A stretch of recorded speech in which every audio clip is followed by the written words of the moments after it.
នេះគឺជាព័ត៌មានមួយដែលដកជាប់ក្នុងចិត្តរបស់ខ្ញុំមិនអាចបំភ្លេចបានការគ្រាសុកសាននៅគ្រាវ័យកុមាររឿងរ៉ាវនេះសូមផ្ញើជូនអ្នកដែលស្រឡាញ់សត្វគ្រប់រូបមិនថាមាន់ឆ្មាគោក្របីឆ្កែគឺសុទ្ធតែជាសត្វនាំសេចក្តីសុខកាលនៅវេលានោះដែលមានវត្តមានពួកវាកន្លងផុតជាច្រើនឆ្នាំមកហើយនឹកឃើញម្ដងគឺចង់តែស្រក់ទឹកភ្នែកពេលនឹកដល់សត្វទាំងនោះដែលចាត់ទុកដូចជាក្នុងក្រុមគ្រួសារតែមួយដែលពួកវាមានកម្មក្រាស់រស់នៅជាមួយម្ចាស់មិនបានប៉ុន្មានឆ្នាំផងក៏លាចាក់លោកីអស់ទៅ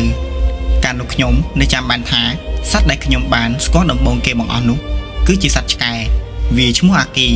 ហើយមួយទៀតឈ្មោះមីស្រមុំឆ្កែខ្ញុំទាំងពីរនេះឆ្លាតណាស់គឺវាចេះដឹងរឿងរ៉ាវគ្រប់យ៉ាងពេលបានម្ចាស់ហៅឬក៏ឲ្យដេញសត្វអ្វីមួយវាតែងតែធ្វើតាមម្ចាស់ដែលប្រើវាសុំរៀបរាប់បន្តិចទៅចុះមូលហេតុដែលវាបានមកនៅស្រុកស្រែរស់នៅជាមួយខ្ញុំនេះគឺពូរបស់ខ្ញុំនិងអ៊ំរបស់ខ្ញុំបានយកវាមកពីភ្នំពេញវាគឺជាឆ្កែដ៏ឆ្លាតហើយអាចចិញ្ចឹមដោយគ្មានពិបាកឡើយកាលនោះខ្ញុំនៅសិក្សាសាលាបឋមថ្នាក់ទី3ហើយក៏ជាគ្រាជិតចូលឆ្នាំផងដែរដល់ថ្ងៃចូលឆ្នាំភ្លាមពូខ្ញុំក៏បានយកវាដាក់មកតាមឡានកាលនោះវានៅតូចណាស់ខ្ញុំចាំច្បាស់ឆ្កែខ្ញុំមួយនេះគឺវាសម្បូររួមដូចជាសត្វតោប៉ុន្តែវាជាឆ្កែញីទេគ្រាន់តែយកវាចុះពីលើឡានភ្លាមវាក៏រត់ពេញផ្លូវធ្វើឲ្យពួកខ្ញុំដេញចាប់វាប៉ុន្តែវាមិនបានរត់ទៅឆ្ងាយទេហើយផ្លូវមុខផ្ទះទីសោតគឺមិនមែនជាថ្នល់ចិត្តដូចជាឥឡូវនេះទេកាលនោះគឺមានដីក្រហមហើយបើប៉ះឡានធំមកផងនោះផ្ទះណាដែរហាសម្លៀកបំពាក់នៅមុខអីគឺច្បាស់ជាប្រឡាក់ដីក្រហមនេះហើយនឹងយកបោកសារថ្មីជាមិនខានឡើយវាមិនមែនជារឿងចម្លែកនោះទេសម្រាប់អ្នកស្រុកអ្នកស្រែដូចជាពួកខ្ញុំមិនថានៅក្នុងផ្ទះមិនថានៅក្នុងភូមិឬក៏នៅផ្ទះណាដែលដាច់ស្រយាលពីគេយ៉ាងណាក៏ដោយបើសិនជាបានជួបឡានធំនេះហើយដូចជាឡានដឹកដីឡានអូតូរីនិងឡានដំរីទឹកគឺដីហុយតាំងពីភូមិកើតរហូតដល់ភូមិត្បូងជាមិនខានបានខ្ញុំសូមផ្អាករឿងនេះសិនចុះនិយាយពីរឿងឆ្កែរបស់ខ្ញុំវិញខ្ញុំក៏បានសួរពូខ្ញុំហើយពូខ្ញុំក៏បានប្រាប់ថាឆ្កែនេះក៏ដាក់ឈ្មោះរួចហើយសមនឹងរូបរាងវាមុខវាតែម្ដងគឺវាឈ្មោះមីស្រមុំវានេះមិនចេះរញ៉េរញ៉ៃជាមួយនឹងអាឆ្កែនៅក្នុងភូមិឬក៏ឆ្កែក្បែរផ្ទះនោះឡើយគឺវាមានអារម្មណ៍ថាដូចជាចម្លែកទឹកដីចម្លែកផ្ទះហើយវាចេះតែនៅសង្ងំស្ងៀមហើយពូខ្ញុំក៏បានចងជាប់ជាមួយនឹងអសរផ្ទះផងដែរខ្លាចវារត់ទៅណាទៅណីទៅឆ្ងាយវាពិបាករកគ្រាន់តែយកវាមកដល់ភ្លាមយាយខ្ញុំក៏បានលាយបាយសម្លម្ជូរគ្រឿងដែលសល់តាំងពីថ្ងៃនិងបានពូច្របាច់ដាក់ចូលក្នុងកន្ធុនតូចមួយសម្រាប់ឲ្យវាស៊ីគ្រាន់តែវាស៊ីភ្លាមវាក៏ចូលដេកនៅក្រោមគ្រែបិទភ្នែកធ្វើមិនដឹងសម្លឹងមើលវាយូរទៅខ្ញុំពិតជាខ្លាញ់ខ្លាំងណាស់ចង់ទៅចាប់វាយកមកបីជាពិសេសគឺខ្ញុំចូលចិត្តយកមាត់ទៅខាំច្រមុះឆ្កែដើម្បីឲ្យវាស្រែកហើយក៏សើចយ៉ាងសប្បាយដល់វេលាល្ងាចយាយក៏ប្រើឲ្យខ្ញុំទៅបេះត្រកួននៅក្រៅផ្ទះដើម្បីយកមកជ្រលក់ជាមួយនឹងប្រហុកចិញ្ច្រាំលេឡំក្រសាំងខ្ជិមវងម្ទេសហិលហើយក៏មានអន្លក់ដូចជាកញ្ឆែតត្រួយច្រេះអណ្ដែកគួរពពាយនិងស្ពៃក្តោបជាដើមខ្ញុំក៏បានដើរទៅក្រោយក្តិចត្រកួនបានមួយបាច់រួចក៏ប្រញាប់រត់រះឡើងទៅលើផ្ទះដើម្បីយកទៅឲ្យយាយលៀងហើយបន្តចុះមកក្រោមវិញដើម្បីងូតទឹកសម្អាតខ្លួនមុនពេលញ៉ាំបាយហើយក៏ចូលគេងនៅវេលាយប់ដ៏សែនត្រជាក់ខ្យល់ធ្លាក់មកពីខាងកើតធ្វើឲ្យខ្ញុំមានអារម្មណ៍ថាដូចជាខ្លាចទឹកភ្នែកសម្លឹងភ្លឹកទៅមើលទឹកពីងផ្អៀងកចុះឡើងក៏បានយកដៃទៅកូរទឹកហើយក៏បាននិយាយម្នាក់ឯងថាអូយត្រជាក់ខ្លាំងណាស់ទម្រាំតែបានងូតទឹករួចរាល់ខ្ញុំនៅកូរទឹកនៅបេះផ្កានៅជប់ក្បែរនេះហើយក៏បោះចូលក្នុងពីងនិងផ្លុំលេងដូចជាគ្មានខ្វល់អ្វីសោះកាន់តែយូរម៉ោងទៅ យាយក៏ស្រែកហៅឲ្យខ្ញុំប្រញាប់មុតទឹកឲ្យលឿននឹងបានឆៃបាយឆៃទឹកដល់នឹកឃើញពាក្យសម្ដីរបស់គាត់និយាយកាន់តែខ្លាំងហើយគាត់បានគំរាមថាបើខ្ញុំនៅតែយូរទៀតច្បាស់ជាស៊ីរំពាត់ទាំងល្ងាចនេះហើយខ្ញុំក៏បានឮមិននៅកន្តើយយកដៃទៅទាញបោចទឹកស្រោចលើក្បាលមួយដំណក់ធ្វើឲ្យបាសរុំព្រឺសម្បល់កង្កែបហើយក៏បានស្រែកយ៉ាងមួយទំហឹងថាអូយត្រជាក់ខ្លាំងណាស់យាយអើយប៉ុន្មាននាទីបន្ទាប់ខ្ញុំក៏បានរួចរាល់ពីការងូតទឹកហើយក៏ឡើងទៅលើផ្ទះដើម្បីប្រញាប់ឆៃបាយនិងបានទៅលេងដេញចាប់ជាមួយពួកអាដែងនិងមិត្តភក្តិស្រីៗផងដែរដែលនៅជាប់ផ្ទះចិត្តគ្នាឲ្យតែពេលរួចបាយទឹកហើយកាលណាតែងតែនាំគ្នាដូចជាលេងសាប់ការលេងដេញចាប់និងលេងបិទពួនចំខែភ្លឺផងនោះច្បាស់ជាម៉ោង10ទៅ11អីនោះបាននាំគ្នាចូលគេងនាំគ្នាលេងល្បែងកំសាន្តសប្បាយសោកក្អាកក្អាយគ្មានខ្វល់ឡើយរឿងរ៉ាវសៅហ្មងទុកសោកយ៉ាងណាព្រោះកាលនោះខ្ញុំនៅកុមារមិនដែលគិតថាមានរឿងអាក្រក់កើតឡើងដូចជាពេលនេះឡើយរដូវនេះជារដូវខែប្រាំងដីស្ងួតហួតហែងបែកផ្សែងភ្នក់ភ្លើងដែលកំពុងតែដុតនៅវាលឃើញពីចម្ងាយឡើងក្រហមរងាលធ្វើឲ្យពួកខ្ញុំសម្លឹងមើលទៅដូចជាកំសាន្តភ្នែកម្យ៉ាងដែរដោយសារតែឃើញភ្លើងឆេះសឹងតែពេញវាលទាំងអស់មើលទៅគ្មានចន្លោះកន្លែងណាមួយឡើយអ៊ំពូមីចាស់គាត់ក៏នាំគ្នាជជែកនិយាយគ្នាពីរឿងអ្វីខ្លះទេដែលឮសំឡេងឡើងវាយនៅវេលាខែសម្លឹងមើលទៅមនុស្សនៅក្នុងភូមិតែងតែប្រមូលផ្ដុំគ្នាមិនដែលចម្លោះផ្ទះណាមួយឡើយគឺតែងតែឃើញពួកគាត់អង្គុយជជែកគ្នានៅលើគ្រែហើយមានចាស់ខ្លះទៀតក៏នាំគ្នាអង្គុយជជែកគ្នានៅក្រោយផ្ទះក្បែរចំបើងហើយក៏ក្រាស់កន្ទេលមួយហើយក៏ដាក់មួយតយពីរតយអញ្ចឹងទៅតាមទម្លាប់ទម្លាប់របស់ពួកគាត់ចាស់និយាយពីរឿងម្ហូបខ្លែងវិញគឺមិនខ្វះទេចំណន់នោះគឺមានទាំងត្រីកំភ្លៀងត្រីឆ្លូញត្រីប្រៃកង្កែបកន្លន់តនគឺតែជាសុទ្ធម្ហូបដ៏ឆ្ងាញ់ពិសាដែលចាស់ចូលចិត្តយកមកខ្លែមជាប្រចាំនឹងនាំគ្នាយកថ្នាំខ្លាំងគេហៅថាថ្នាំជក់នោះហើយពួកគាត់មូរជាមួយកណ្ដាស់ហើយក៏ដុតវាជាមួយនឹងចង្កៀងហើយពួកគាត់បឺតផ្លុំយ៉ាងសប្បាយហើយក៏នាំគ្នានិយាយពីរឿងនេះនោះរហូតដល់យប់ជ្រៅបានគាត់បំបែកគ្នាចូលផ្ទះសម្រាប់រៀងខ្លួន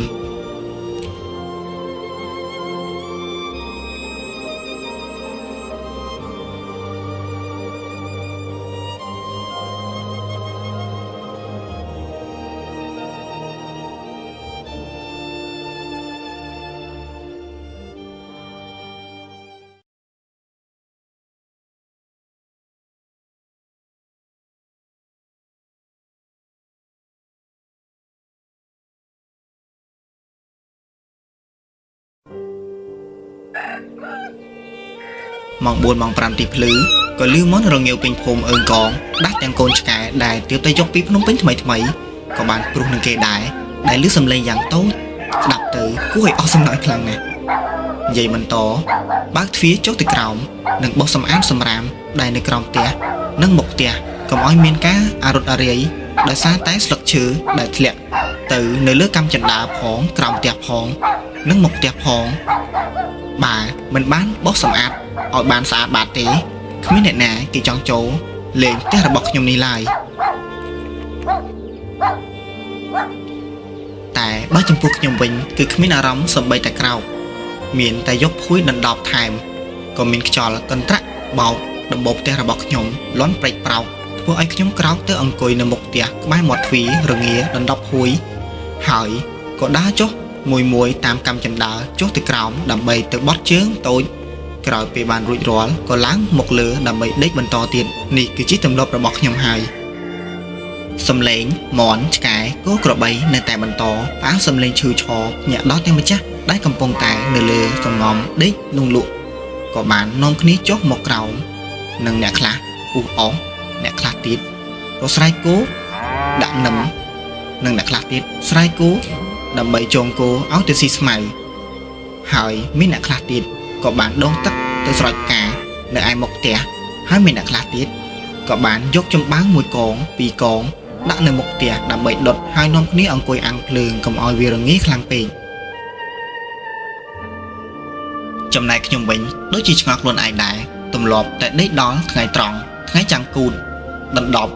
ហួយរហូតដល់ម៉ោង 9 ព្រឹកទើបនឹកឃើញក្រោកហើយបន្ទាន់លុបមុខក៏ដួសបាយឆៃតែម្ដងទម្លាប់ខ្ញុំនេះគឺតែអញ្ចឹងឯងប៉ុន្តែថ្ងៃនេះវាមិនដឹងជាការអ្វីទេអារម្មណ៍ខ្ញុំនៅមិនស្រណុកខ្លួនសោះចេះតែនឹកឃើញដល់កូនឆ្កែដល់គួរឲ្យស្រឡាញ់មួយក្បាលដែលវាដេកនៅក្រោមផ្ទះព្រោះឮសំឡេងយ៉ាងតូចមិនដឹងថាវាព្រោះដាក់អ្នកណាទេខ្ញុំក៏បានចុះមកក្រោមវិញព្រោះតែសង្ងប់ដេកវាមិនលក់សោះ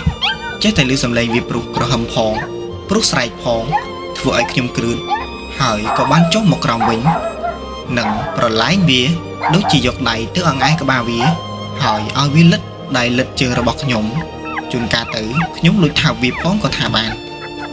បងប្អូនច្បាស់ជាធ្លាប់ហើយអ្នកដែលស្រឡាញ់សត្វដូចជាខ្ញុំសត្វឆ្កែគឺជាសត្វឆ្លូតត្រង់ខ្ញុំចូលចិត្តចិញ្ចឹមពួកវាណាស់ពេលខ្លះនិយាយទៅវាបាត់បងប្អូនក៏មិននៅផ្ទះនៅតែម្នាក់ឯងខ្ញុំក៏បានប្រឡែងជាមួយនឹងវាបំបត្តិការអត់សុខក៏ថាបានដែរហើយដូចជាគ្មានខ្លាចអ្វីសោះបានប្រហែលខែបន្ទាប់ផុតចូលឆ្នាំបានមួយខែឆ្កែខ្ញុំក៏បានធំពេញរូបពេញរាងរហូតព្រុសឮសំឡេងធំទៅហើយខ្ញុំក៏បានដឹងព្រោះអីខ្ញុំចិញ្ចឹមវាតាំងពីតូចមកម្លេះវាតែងតែធំទៅរហូតឈរត្រឹមចុងគង់របស់ខ្ញុំវាឆ្លាតខ្លាំងណាស់ឆ្កែខ្ញុំឲ្យតែខ្ញុំនៅផ្ទះឬក៏រវល់អានសៀវភៅឬក៏ធ្វើលំហាត់ឬក៏រវល់ការងារអីមួយគឺខ្ញុំឃើញគោក្របីដើរចូលផ្ទះរបស់ខ្ញុំនិងស៊ីដូចជាស្លឹកស្វាយរុលចូលរបងខ្ទេចខ្ទីខ្ញុំក៏បានបង្អើសឆ្កែរបស់ខ្ញុំឲ្យវាទៅដេញខំគោក្របីទាំងនោះខ្ញុំគ្រាន់តែហៅវាថាអៅ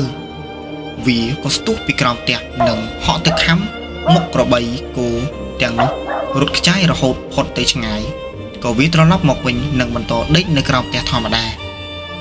អ្នកណាក៏ធ្លាប់រត់ផាសក្រញ៉ាំដោយសារតែវាដែរបើសិនជាចូលផ្ទះមិនបានហៅឬក៏ធ្វើអ្វីប្លែកទៅដាក់វាដឹងតែវាដេញខំរត់ក្រឡឹងពេញផ្ទះតតែខ្ញុំបានទៅអង្អែក្បាលរបស់វាហើយក៏ហៅវាមកលិតជើងលិតដៃរបស់ខ្ញុំវិញទើបបានវាឈប់និងបន្តងាកទៅក្រោយម្ដងនិងស្ញែងដល់អ្នកនោះអូភ្លេចដល់ឆ្កែរបស់ខ្ញុំមួយទៀតដែលអ៊ំរបស់ខ្ញុំបានយកមកផ្ទះរបស់ខ្ញុំដែរប៉ុន្តែបែរជាវាមិនសូវត្រូវជាមួយនឹងឆ្កែញីរបស់ខ្ញុំនេះឡើយទើបបានអ៊ំខ្ញុំនាំយកទៅផ្ទះយាយរបស់ខ្ញុំនៅម្ដុំឯកើតនោះគឺជាយាយខាងសាច់ថ្លៃវាគឺជាឆ្កែឈ្មោលដែលអ៊ំខ្ញុំបានដាក់ឈ្មោះវាតាំងពីតូចតាំងពីនៅភ្នំពេញមកម្លេះគឺវាឈ្មោះអាគីសម្បុរវាមិនចាញ់គ្នាជាមួយនឹងឆ្កែញីរបស់ខ្ញុំនៅផ្ទះខ្ញុំនេះឡើយហើយគឺសុទ្ធតែជាឆ្កែដ៏ឆ្លាតជួនកាលទៅខ្ញុំដើរទៅលេងផ្ទះយាយរបស់ខ្ញុំនៅឯម្ដុំកើតវាតែងតែកន្ត្រាក់ច្រវាក់ហើយក៏លើកដៃសំពះខ្ញុំងើបឈរដូចជាមនុស្សធ្វើឲ្យខ្ញុំស្ទុះទៅអង្អែក្បាលរបស់វាហើយក៏បានលិតជើងលិតដៃរបស់ខ្ញុំនិងព្រោះឆោឡោកន្ត្រាក់ច្រវាក់សឹងតែដាច់ម្ដងទៅហើយឆ្ងល់ដែរទេថាមូលហេតុអីបានជាអ៊ំរបស់ខ្ញុំចូលចិត្តដាក់ច្រវាក់វាព្រោះវានេះចូលចិត្តដើរទៅឆ្ងាយហើយក៏ដើរខំគេខំឯងព្រោះរូបរាងវាធំខ្លាំងណាស់ឆ្កែល្មមមិនអាចទប់ទល់ជាមួយនឹងវាបានឡើយជួនណាពេលខ្លះខ្ញុំក៏បានទៅលេងវាម្ដងទៀតដែលអ៊ំរបស់ខ្ញុំមិនបានដាក់ច្រវាក់ប្រឡែងវាឲ្យវាមានសេរីភាពចង់ដើរទៅណាក៏បានខ្ញុំក៏បានដើរទៅដល់មុខផ្ទះភ្លាមវាក៏ហក់កន្ទ្រប់ខ្ញុំនិងលិតមុខរបស់ខ្ញុំដូចជានឹកខ្លាំងណាស់ប៉ុន្តែខ្ញុំស្គាល់វាតែកាលនៅតូចទេប៉ុន្តែវាធំឡើងខ្ញុំមិនដែលឃើញរូបរាងវាទេទើបតែពេលនេះទើបបានឃើញតែប្រហែលជាវាស្គាល់ក្លិនស្គាល់មុខម្ចាស់វាដែរហើយមើលទៅនេះបានគេហៅថាឆ្កែដ៏ឆ្លាតមែនឆ្កែបែបនេះអ្នកណាដែលថាមិនស្រឡាញ់ម្ចាស់ណាដែលមិនថ្នាក់ថ្នមម្ចាស់ណាដែលមិនការពារជួនកាលវាក៏បានជួយកិច្ចការមនុស្សផងដែរ ដូចជាដេញគោដេញក្របីដេញមនុស្សចម្លែកដែលជាប់ផ្ទះវាក៏រត់រះហក់ដេញខំមនុស្សទាំងនោះរត់ហុយដីត្រឡងមនុស្សមិនតំណងមិនស្គាល់អីត្រៀមខ្លួនទៅអត់ត្រៀមខ្លួនឲ្យហើយទៅបើមិនរត់ទេច្បាស់ជាគ្រោះថ្នាក់ជាមិនខានឡើយប៉ុន្តែវានេះជាឆ្កែស្លូតទេបើសិនជាមនុស្សណាមានពេលទំនេរយកសាច់យកចំណីឲ្យវាស៊ីវាច្បាស់ជាស្គាល់ម្នាក់នោះវាស្រឡាញ់ដូចជាម្ចាស់វាអញ្ចឹងថ្ងៃមួយអ៊ំរបស់ខ្ញុំគាត់បានជិះម៉ូតូចេញទៅវាល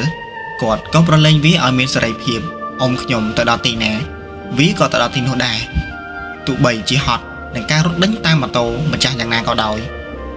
បើម្ចាស់ដល់ត្រើយគឺវាដល់ដូចតែគ្នាវាតស៊ូខ្លាំងណាស់ដើម្បីម្ចាស់វាទោះបីជាគ្មានគ្នាក៏វានៅតែរត់តាមដោយគ្មានដង្ហក់ឬក៏ហត់អ្វីឡើយអ៊ំខ្ញុំក៏បានទៅរកកង្កែបដូចជាយកមកខ្លែមស្រាថ្នាំស្រាសដែលចាស់គាត់ចំណាំផឹកជាយូរយៀនណាស់មកហើយគាត់ក៏មានដៃក្រវ៉ាមួយនិងនាំប្អូនស្រីជីដូនមួយរបស់ខ្ញុំទៅតាមគាត់ផងដែរដែលជាកូនស្រីរបស់គាត់ហើយវាស្រឡាញ់ឆ្កែនេះណាស់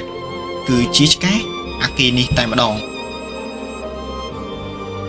អ៊ំខ្ញុំក៏បានខ្វារុនមួយយ៉ាងធំតែមិនដឹងថាវាមានស្អីនៅក្នុងនឹងមិនប្រកាសថាពស់ឬក៏កង្កែបនោះទេជាប់កាន់តែកាប់ច្រើនទៅ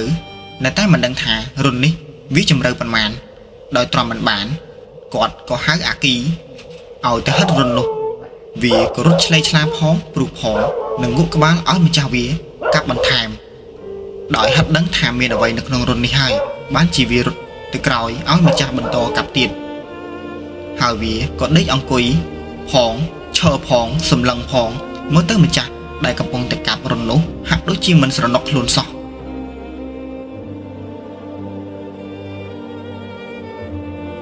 ដោយហត់នឹងការកាប់រុនវានេះជម្រៅកាន់តែជ្រៅទៅហើយក៏ឆ្ងាយរហូតដល់ទៅ2ម៉ែត្រឯណោះអ៊ំខ្ញុំក៏ឈប់កាប់ហើយសម្រាប់អង្គុយនៅមួយកន្លែងដោយឲ្យវាទៅបំពេញភារកិច្ចការដោយខ្លួនឯងដូចជាការខ្ញុំគិតមែន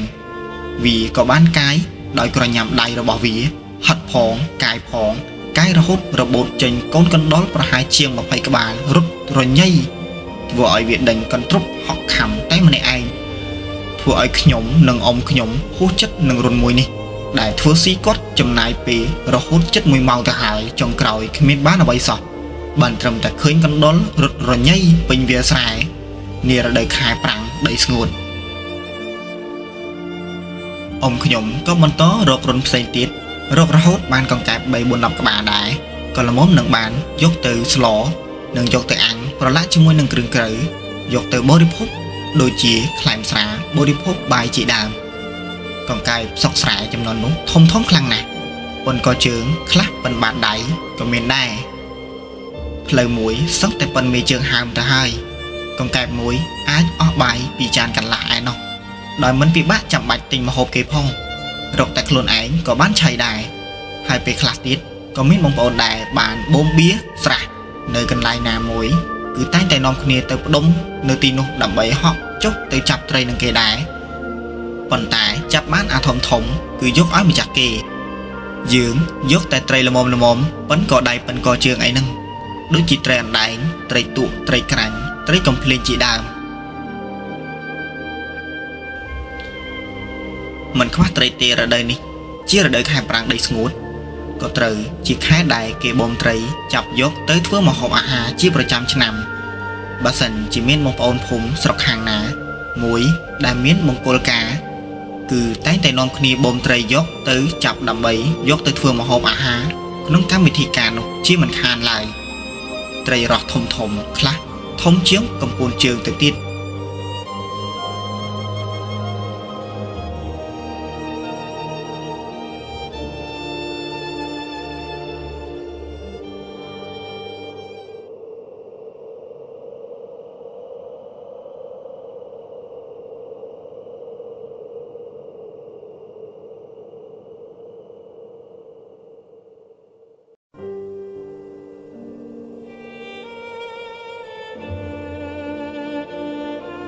ត្រីខ្លះក៏វះងៀតត្រីខ្លះក៏ប្រឡែងដាក់ចូលក្នុងឆ្នាំង đầm ẩn xóm mũi dạng thùng đầm bậy đã oi vía hài cầm oi vía ngọt chấm này tray cầm lên vĩnh dốc từ hà sọt bàn mán pro lã chiến nâng bồ đi phục bài nịp bế là nghề nị bà này vậy vì rước anh tùng vĩnh bông ổn nà đáy mình bàn nhắm cùng sẽ đạp ấy rước anh tùng khá vì mình ái bồ đi phục bàn tại miễn anh tùng khá tiết có bồ đi phục trong ngành hỏi có không miễn là vậy từ nhỏ nhớ đài rú vía rú nới không phụ nợ về đại kế ban chạp trấy rủi rò bán phần màn ngày cài một đây có ngụt riêng phụ tịch tịch rừng phụ tịch tịch vì có bán cho rồn mình đăng chí phần màn còn lại đi mưa từ đôi chỉ tràn khẳng nè tại xuất tái chỉ rồn vì tầng ọ anh tông bạp đi cứ nhằm tới mình khó tề hỏi miết cha chắc là tiết về khởi cái chăm trầy rủi rò bì đại rừng tất xóa tại phụ tròm nâng rừng tịch tịch khởi như rốt anh tông chỉ tràn cọt có cắn thùng muối chộp muối cặp lạc tích bản sấn tay muối thùng hỏi bắt anh tông thôm thôm vẫn có đẩy vẫn có trường ai nọ thôm thôm khẳng này sống sờ sà cọt cặp tăng bị bật rồi hồ tự đỏ ngày tròn tiếp bàn cọt chụp sú cọt hà cọt miết cầm lăng một vì né bàn chỉ có cặp miền hot ấy sao tay bá chầm buộc nhom vĩnh mình đằng thả óc sờ rôm phần màn cầm phao tì bà vừa đôi cọt ru cọt cặp miền bàn sầm rạ ấy phồng đợi phật tắc tại mũi kẹo hỏi có cặp bần to tiết miền chụp còn lại nào sao buộc nhom khmeng chó sầm lăng mưa cọt lăng phất chùm hồ mọt phồng rồi hốt cọt bàn tiếng phụ cúp một buộc nhom đôi chỉ cá lấy sào vừa buộc nhom rút nồi nhảy phây khai pro lắc phụ rút khá ai thay phồng miền bàn tới chập tray còn lại nào phồng nẹt nát tới tròn bàn đòi pro lắc phụ pro lắc đầy đòi miền bàn tới vừa vậy nút ní cứ chỉ riêng đại cá rọc tray tại bản nọ tê nhom số râm lắc tại bản này cho nhom râm lắc đi cái vì sát chân chấm đỏ cua ở sang lanh bọc nhom vinh bà ní giấy bị cái nhì rồi bọc nhom vinh vì có chat mình chạy kỳ phần màn đài cứ vì tàn tái cá píp tiếc định cặp định cổ đánh cờ bay chùm lục nhóm vì nhóm mình ban này rồi có dây nhóm quạt chốt sợi bạt đòi túc oi viên được cọp tiếc tại mình này ấy phần tài vì mình đa từ nà tì hỏi với đại nhóm nâng dây rồi bọc nhóm một vĩnh vì tái tại luật lật đại lật trướng hỏi prút đối chi nực mình chặt lặng này đòi việc là sẽ bay chướng tiếp tại tình mấy mình toàn bàn vẽ sưu bộ phóng vì có trớt đạch rồi có bắt từ nà đòi mình đắng mùa hại chun ca tới rồi khơiในกรอบเตียก็เมียนมันดังทาvì kiếm dốc từ tục nơi nắng vừa ấy nhung còn đánh vài vía bàn tay vía bài chỉ mình rút tê bài chỉ một khám khâu rồi bọc nhung từ vinh kịch tử miếng cáiបែបនេះពិតជាមិនអបសក់មែនទោះបីជានៅម្នាក់ឯងក៏មានអារម្មណ៍ថាដូចជាគ្មានឯកាអ្វីសោះប៉ុន្មានខែបន្ទាប់វាក៏ត្រូវផើមដោយមិនដឹងថាវាតាក់ទងជាមួយនឹងអាឆ្កែនៅក្នុងភូមិតាំងពីពេលណាបានរហូតមានកូនទៅដល់8ក្បាលឯណោះប៉ុន្តែគួរឲ្យសោកស្ដាយរស់បានតែ4ក្បាលទៀតក៏ត្រូវស្លាប់ដោយស្រមោចរួមត្រចៀករួមច្រមុះពិតជាខ្លោចចិត្តមែនតែនហើយស្លាប់ទៅសុទ្ធតែសម្បូរស្អាតខ្ញុំពិតជាសោកស្ដាយខ្លាំងណាស់ខ្ញុំក៏ខឹងក៏តម្រង់ទៅក្បែរក្រែយកប្រេងចាក់ទៅលើរុនរបស់វានិងអុចចំគៀងឆេះយ៉ាងសាហាវនិងយកថង់អុចជាមួយនឹងភ្លើងបន្តក់ដូចជាគេទម្លាក់ក្របបែកពីលើយន្តហោះកាលនោះខ្ញុំនៅទៅតូចចូលចិត្តធ្វើបែបនេះណាមិនដឹងថាការធ្វើបែបនេះមានបាបប៉ុណ្ណាទេគឺដឹងថាសប្បាយនៅសល់ឆ្កែ4ក្បាលទៀតដែលខ្ញុំរៀបចំឲ្យវានៅក្នុងជន្រុកស្រូវដាក់ក្រណាត់និងភួយចាស់ឲ្យវាដេកដើម្បីឲ្យកូនវាបៅនៅក្នុងនងកុំឲ្យមានបញ្ហាដូចជាឆ្កែទាំង4ទៀតដែលត្រូវស្រមោចវាយប្រហារគ្នាស្លាប់ទាំងមិនទាន់បើកភ្នែកស្រួលបួផងក៏ត្រូវបានស្លាប់យ៉ាងគួរឲ្យអាណិតខ្លាំងបំផុតខ្ញុំក៏បានយកវាទៅកប់ជីកដីនៅមុខផ្ទះជម្រៅប្រហែលជាគួរសមដែរក៏កប់វាទាំង4តែម្ដងហើយក៏បានផ្សងថាបើមានចិត្តក្រោយកុំឲ្យឯងកើតមកជាឆ្កែហើយស្លាប់វេទនាបែបនេះទៀតអី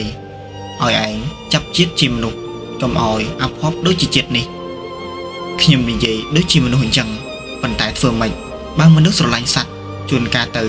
ក៏ត្រូវទឹកភ្នែកដោយមានអ្នកប្រមឹកស្រានៅក្នុងភូមិបានលួចវាយប៉ុន្តែវាមិនស្លាប់ទេអ្នកណាទ្រាំបានបើម្ចាស់គេចិញ្ចឹមតាំងពីតូចមកមិនដែលបានប៉ះមួយដៃផងអ្នកឯងមានសិទ្ធិអីត្រូវមកប៉ះឆ្កែរបស់ខ្ញុំរឿងនេះគឺធ្វើឲ្យខ្ញុំឈឺចាប់ខ្លាំងបំផុតអ្នកដែលស្រឡាញ់សត្វទាំងប៉ុន្មានគួរតែយកអារម្មណ៍មួយនេះហើយខ្ញុំនិងបងប្រុសខ្ញុំបានដាក់ឈ្មោះឲ្យវាម្ដងម្នាក់ឆ្កែញីមាន2ក្បាលឆ្កែឈ្ងោលមាន2ក្បាលដោយដាក់ឈ្មោះវាថាមីកាប្រឹមមីតូចអាតោអាខ្មៅពេលវាធំពេញរូបពេញរាងអស់ទៅគឺវាឆ្លាតខ្លាំងណាស់មិនខុសពីម៉ែវាប៉ុន្មានទេហើយមុខខ្ជូតគួរឲ្យស្រឡាញ់មែនតើនិយាយពីរឿងឆ្កែខ្ញុំអាតោវិញមិនដឹងជីវិតកើតស្អីវាទេចិត្តមុនវាជាសត្វក្របីឬក៏គោទេដឹងបានជាដាវសម្លឹងគៀនផ្ទះទៅខំបោចស្មៅស៊ីយ៉ាងរំភើយតើវាខ្វះបាយស៊ីមែនទេបានទៅជាស៊ីស្មៅទៅវិញឬក៏វាចង់ដឹងថាស្មៅនឹងរសជាតិបែបម៉េចនេះហើយជាឆ្កែអាតោរបស់ខ្ញុំទំលាប់វាតែអញ្ចឹងតែបើនិយាយពីអាខ្មៅវិញនិយាយពីថាឆ្លាតគ្រប់សពតែម្ដងគឺដូចជាឆ្កែដែលគេចិញ្ចឹមយ៉ាងស្ទាត់ជំនាញដែលវាអាចចេះជួយយើងបានគ្រប់ពេលវេលា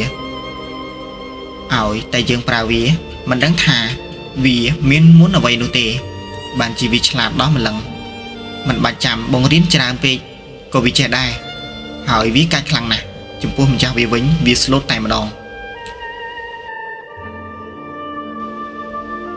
ថ្ងៃមួយខ្ញុំបានទៅវាលហើយក៏ដើរចូលទៅភូមិចាស់នេះបងប្អូនមិនបាច់ឆ្ងល់ទេហើយអ្វីបានគេហៅថាភូមិចាស់ពីមុនមកការចំនួនប៉ុលពតគឺគេរស់នៅក្នុងភូមិនេះប៉ុន្តែឥឡូវវាคล้ายទៅជាព្រៃអស់ទៅហើយក៏ជាព្រៃកប់ខ្មោចយ៉ាងពេញនិយមផងដែរទើបមានការបាញ់សម្លាប់ឈ្លានពានដោយពួកខ្មែរក្រហមទើបគាត់ផុតពីរបបខ្មែរក្រហមនោះទើបគាត់រស់នៅក្នុងភូមិថ្មីដោយបង្កើតភូមិមានទាំងផ្លូវហើយមានទាំងថ្នល់មានទាំងធម្មជាតិផ្លែផ្កាជាច្រើនហើយក៏នាំគ្នាចេញពីភូមិចាស់នោះទៅណាហើយខ្ញុំរំលឹកតែប៉ុណ្្នឹងចុះខ្ញុំក៏ដើរចូលក្នុងភូមិនឹងភ្លាមក៏នាំគ្នាដើរបាញ់សត្វប៉ុន្តែគ្មានបានអ្នកណាមកតាមខ្ញុំទេមានតែឆ្កែរបស់ខ្ញុំដែលវាឈ្មោះថាអាខ្មៅនឹងហើយវារត់ទៅត្រុកតាមខ្ញុំពីក្រោយខ្ញុំនិងបងប្រុសខ្ញុំក៏បានឃើញស្រាំងមួយនៅជាប់ផ្លូវរទេះគោក្បែរព្រៃនេះនៅជាប់ដើមអំពិលទឹកខ្ញុំក៏បានយកអីគប់ប៉ុន្តែត្រូវរត់ចែកជើងគ្នាដោយសារតែវាផ្អើលនឹងតិចរត់ហុយដីត្រលូងវាពិតជាពិបាកខ្លាំងណាស់តម្រាំតែបានយកសាច់យកស្រាំងមកបានបងប្អូនឆ្ងល់អត់ថាខ្ញុំយកសាច់ស្រាំងនឹងមកធ្វើអីចាស់គាត់បានប្រាប់ខ្ញុំថាប៉ុន្តែនេះមិនដឹងថារឿងពិតឬក៏យ៉ាងណាទេសូមបងប្អូនស្ដាប់ដោយមានជំនឿរៀងៗខ្លួនឬក៏ជារឿងដែលធ្លាប់ឆ្លងកាត់ពីមុនមកគាត់បានប្រាប់ពួកខ្ញុំថាបើអ្នកណាយកសាច់ស្រាំងនេះទៅឲ្យឆ្កែស៊ីឆ្កែនោះនឹងកាចហើយមិនចេះខ្លាចអ្នកណាឡើយតែគួរឲ្យជឿម្យ៉ាងដែរព្រោះខ្ញុំឲ្យវាស៊ីមិនទាន់បាន2ថ្ងៃ3ថ្ងៃផងវាចេះព្រុសវាចេះដឹងខំគេខំឯងពិតជាជាក់ស្ដែងមែនតើខ្ញុំក៏យកមកឲ្យវាស៊ីទាំងអស់គ្នាហើយក៏មិនភ្លេចដែរថ្នោតដុះដែលវាធ្លាក់នៅលើដីនឹងនាំគ្នាយកកំបិតពូថៅកាប់ស៊ីយ៉ាងឆ្ងាញ់យ៉ាងផ្អែមមាត់ទៀតផងបើបងប្អូនណាបានសាកធ្លាប់ស្គាល់រសជាតិជួយខមមិនប្រាប់ក្រោមវីដេអូផងខ្ញុំតែងតែរើសដាក់ចូលទៅក្នុងបេហើយក៏ស្ពាយដើរត្រង់ត្រឡប់ទៅឯផ្ទះវិញក៏នាំគ្នាកាប់ស៊ីនៅផ្ទះវិញព្រោះនៅវាលរៀងក្តៅបើមិនបានមកលុបថ្នោតបាំងអីទេច្បាស់ជាគ្មានកម្លាំងកំហាយនោះទេប៉ុន្តែណាមួយនៅកាប់នៅប្រើកម្លាំងច្រើនតម្រាំតែបានមួយវាពិតជាអស់កម្លាំងនិងបែកញើសហើយក៏ស្រែកទឹកទៀតផង bà thà nếu tè mình bị bạ nâng róc tắc phắc nụ tê tại bà nơi về vĩnh chứ bác chỉ sai tắc đạch cho slap hơi tức buộc nhom xâm ra chật một tè vĩnh hai nam mối vì mình ngày bị tè nhom phong nơi chật nặng đái đã tái mùi rồi mệt có đọc tè nhom hai về mỏng bài mình than chụp mình thạt ngày mình lúc ói tới tụi tiêu tiền được rồi cứ tái tái bản tổ dột bài đại nơi xe sò nâng bái nước nông chân nặng là lục cho bạch nhóm chỉ môi nâng tắc xâm lò đặt tầm thôn mùi dạng thông đầm mấy ở cụ vi xì này còn tiệt nâng đần đám cái ní brụ cơ hầm đặt ní phong ở cái nhom lon mọt nâng này dây từ cụ vi thai gì bọn này bồn ổn cái ní so ót chết chạy cái ní xì so với rồi bị cái nhom chốt từ cào bản cụ vi nông cái ní xì thò mà đà mất là đam cái ní nụ lại vì đối chi lại cái nhóm mình chẳng cái nhom lát chừng kế cứ ác màu bàn dây từ rìu róc mùi màu tiệt còn mình ở đây bàn tay nhóm này dây cắt cắt tay cho đường đánh cổ đánh mình lúc chậm lại chột tè rồi coi dép tè mình miền ở vậy chột miền ấy cái bị ác màu đại miết thùng chừng kế hỏi đôi chỉ cái bùi dạng chăng cứ rôm vía trắng sầu mộng thưa ai nhom cho chật chấp một vía hỏi tháp một vía rồi hồn dục mũi khai lư tiết nhom bất chi ngồi cho xa mình bàn men đòi phụ vía riệp chòm khỉ ác mày nơi một té mấy cặp rầm nơi kiên té khang bông té mi tôi nơi khang trường té nâng à tàu nơi còi té hỏi mai vía mi sầu mộng cài rồi bọc nhom nắng nơi còi té vinh nhom bất chi miền phía ở trà khang mình đèn đợi cái nhom diễm dáng tầng rừng bài mi mình đang thà vì chơi móc bị nè hai chuyên cá lạnh sạch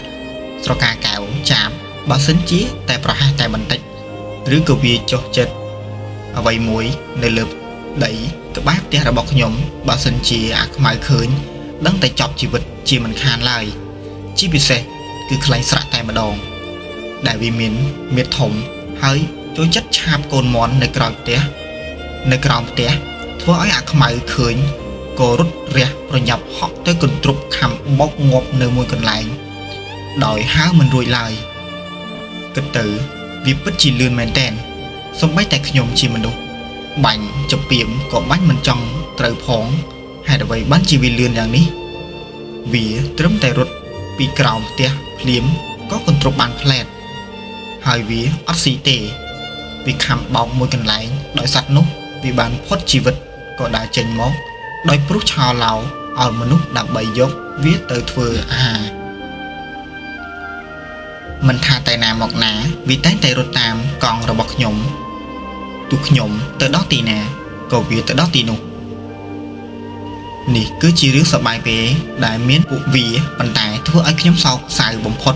nì cứ chỉ thằng ấy ác cái sò muối đại miến bồn là khòn bồn là khẩn nơi ai phôm xì xanh còn mình đã tình cái mũi chùm luôn bàn một tính như chỉ rơi bàn tay nhóm pro cài tham ọt lộ tê nhóm sờ lanh vì khăng nè tụi bây chỉ qua lôi bàn ná có nhóm mình lộ đài bàn tay thua ấy nhóm khăng bóng phật nụ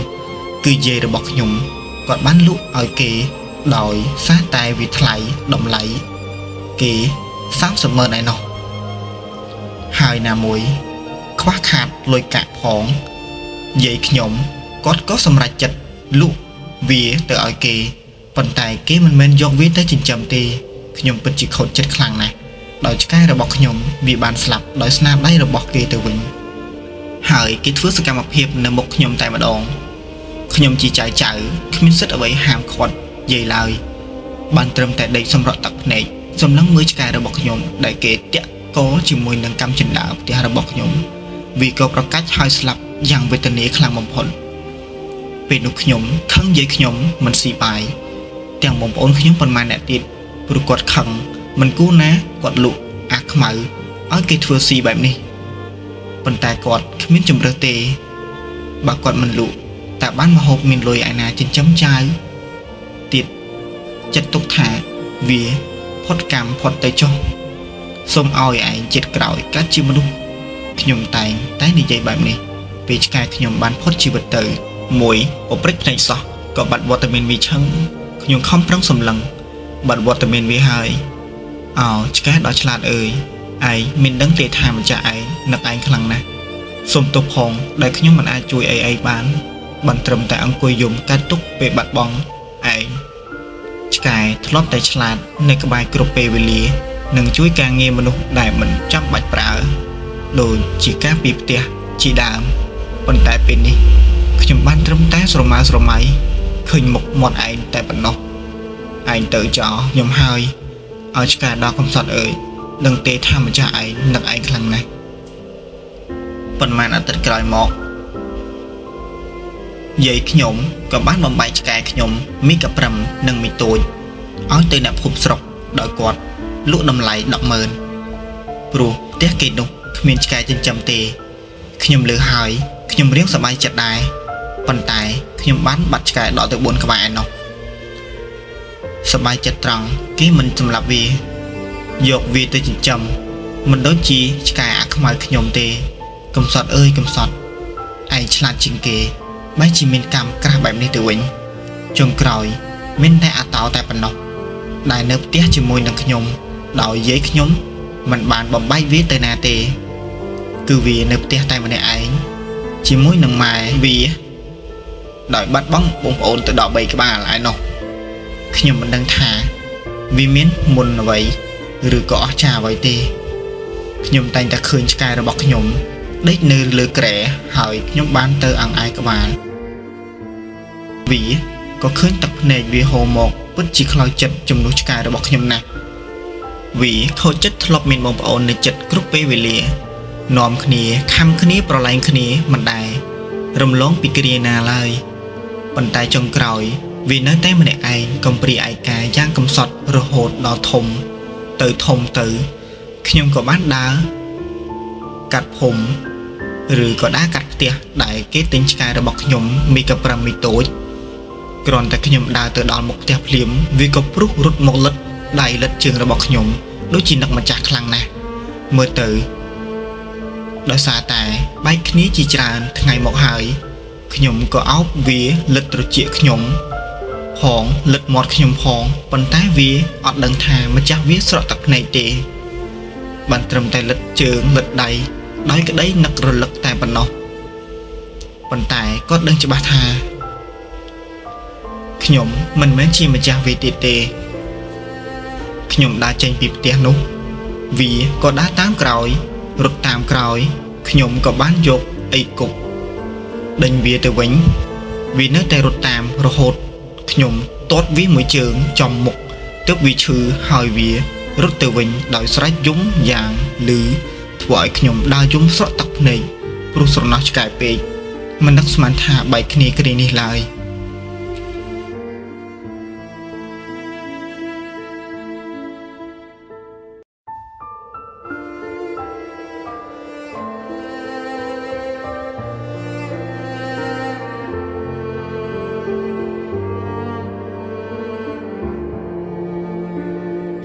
មិនដឹងជាមានកម្មអ្វី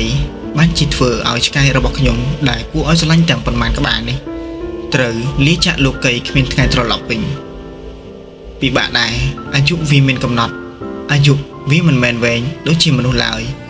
ដល់អាយុចាស់ត្រូវងាប់វាក៏ងាប់អស់ទៅបើចំពោះអាគីឆ្កែរបស់ខ្ញុំវាក៏កាត់ជំងឺដូចជាផ្ដាសាយវាអាសាហេសម្បោហើយក្អកឈឺមិនទាន់បានមួយខែផងវាក៏ត្រូវផុតជីវិតដោយធ្វើឲ្យម្ចាស់អង្គុយយំនឹងក្តីនឹករលឹកវាជាខ្លាំងអរគុណសម្រាប់គ្រប់យ៉ាងដែលឯងនៅជាមួយយើងមិនឲ្យយើងពិបាកម្ដងណាឡើយ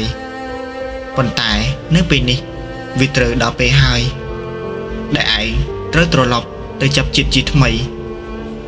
ឆ្កែខ្ញុំអាគីអ៊ំខ្ញុំក៏បានយកទៅកប់ហើយមានទាំងអុជធូបផងដែរប៉ុន្តែនេះមិនមែនអ៊ំខ្ញុំគាត់កើតអ្វីនោះទេបងប្អូនកុំយល់ច្រឡំអ្នកដែលស្រឡាញ់សត្វខ្លាំងបំផុតទើបយល់អារម្មណ៍មួយនេះបនផ្សងឲ្យវាចាប់ជាតិជាមនុស្សកុំឲ្យកើតមកជាឆ្កែមានកម្មបែបនេះទៀតប៉ុន្តែវាគ្មានកម្មអីទេធ្វើម៉េចបើវាចាស់ឈឺ ទើបវាមិនអាចរស់នៅកំដរជាមួយយើងបានតទៅទៀតពេលវេលាមានកំណត់លីហើយអាគីឆ្កែសំណប់ចិត្ត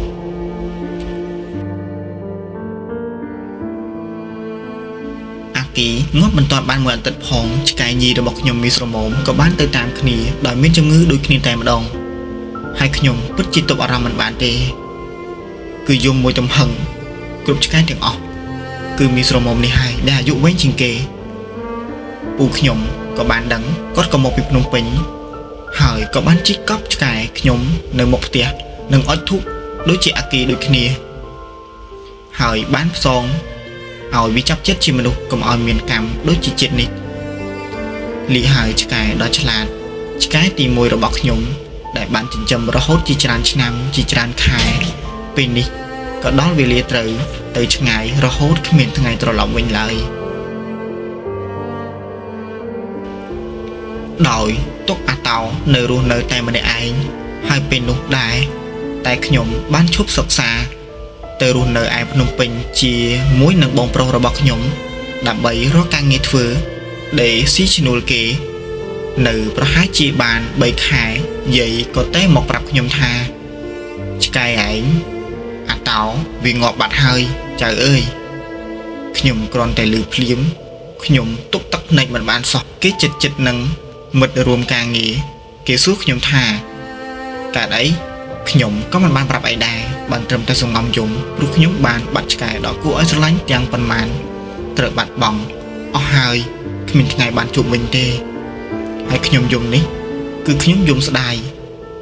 លែងបានឃើញមុខវាទៀតហើយឆ្កែអើយឯងទៅឲ្យបានសុខចុះ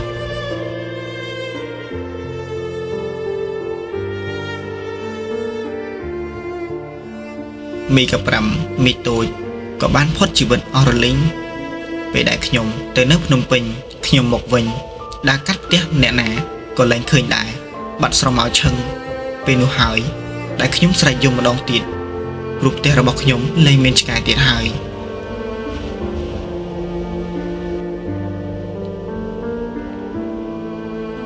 ក្រោយមកខ្ញុំក៏បានយកឆ្កែទៅស្រុកប៉ុន្តែវាសុទ្ធតែជារឿងអកុសលទាំងអស់ធំធាត់មិនទាន់បានប៉ុន្មានផងក៏ត្រូវម៉ូតូបុកឡើងបុកនិងគេវាយស៊ីងាប់អស់មិនដឹងជាប៉ុន្មានក្បាលឡើយខ្ញុំនឹកឃើញម្ដងចង់តែយំនិងចង់ជួបពួកវាខ្លាំងណាស់ប៉ុន្តែបានត្រឹមតែក្តីស្រមៃទេគ្មានថ្ងៃបានជួបវិញឡើយអស់វេលាហើយដែលវាទៅបាត់តាំងពីខ្ញុំមកនៅភ្នំពេញមកម្លេះនេះគឺជាសេចក្តីរាយរាប់ទាំងប៉ុន្មានខុសឆ្គងត្រង់ណាសូមកុំប្រកាន់អីបើឲ្យខ្ញុំរៀបរាប់អស់គឺខ្ញុំរៀបរាប់មិនអស់ទេខ្ញុំរៀបរាប់តែចំណុចល្អតែប៉ុណ្ណោះនេះគឺជាក្តីនឹករលឹកនឹកដល់សត្វឆ្កែដល់កំសត់ដែលពួកវាបានចោលខ្ញុំធ្វើឲ្យខ្ញុំនៅតែនឹកវាជានិច្ចរឿងសូមចប់ត្រឹមតែប៉ុណ្ណេះ